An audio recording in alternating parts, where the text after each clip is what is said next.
سلامونه دوستانو، ستړي مشئ. په دې هیله چې روغ جوړ خوشحاله او سوکاله به وئ. په یوې نوې ویډیو کې تاسو ته ښه راغلاست وایمه.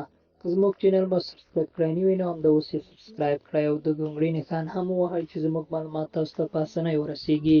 نو دوستانو، په نننۍ ویډیو کې غواړم چې د تناسلي آلې یعنې غین خوږوالي په اړه تاسو ته معلومات درکړم.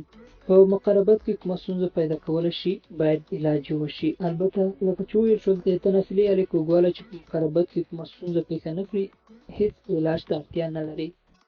ډېر ځله یوه اړخ ته د تناسلي آلې کوږوالی موجود وي، خو که دغه کوږوالی له حده زیات وي او په جنسي مقربت کې کومه ستونزه پېښوي نو معالج ته تلل غواړي.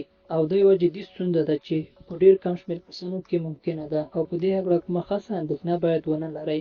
البته ډېر لږ کسان داسې دي چې د تناسلي آلې یې ډېره کږه وي او ممکنه ده هغوی د مقربت په وخت کې ستونزه پیدا کړي او ښایي مجبور شي په یوه خاص پوزیشن کې له خپلو مېرمنو سره مقربت ترسره کړي.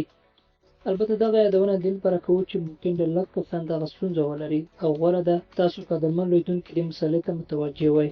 البته د فایروني په نوع یوه ناروغي هم شته چې تناسلي آله کږوي، خو په دې ناروغۍ کې به تناسلي غړي کې پړسوب او التهاب موجود وي او دغه پړسوب د دې سبب کېږي چې ورو ورو تناسلي آله یو لوري ته کږه شي. دغه کوږوالی ممکنه ده د نغوز په وخت کې ډېر څرګند شي. دغه کسان ښه جنسي مقربت نشي کولی او یا ممکنه ده دردناکه جنسي مقربت ولري. فایروني ناروغۍ ممکنه ده په هر عمر کې ولیدل شي، خو له 40 تر 60 کلونو کې احتمال زیات دی. ښایي په ځینو کسانو کې دغه ستونزه خاصه او جدي ستونزه پیدا نه کړي، خو ځینې کسان ممکنه ده دردناکه مقربت پیدا کړي چې تحمل یې ورته سخت وي. د دې ناروغۍ نښې نښانې په دې ډول دي: د تناسلي آلې پر مخ پړسوب او لوړوالی لیدل کېږي او خلک یو کلک شی پرې احساسوي. دغه کلک شی ورو ورو لویږي او ممکنه ده په 12 او 18 میاشتو کې خپل تر ټولو لوی حد ته ورسیږي.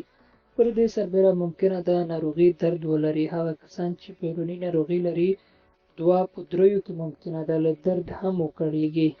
دې ناروغۍ له اخته کېدو 18 میاشتو وروسته کوږوالی هم لیدل کېږي او ځینې نارینه له دې ستونزې وروسته ممکنه ده جنسي ناتواني هم ولري.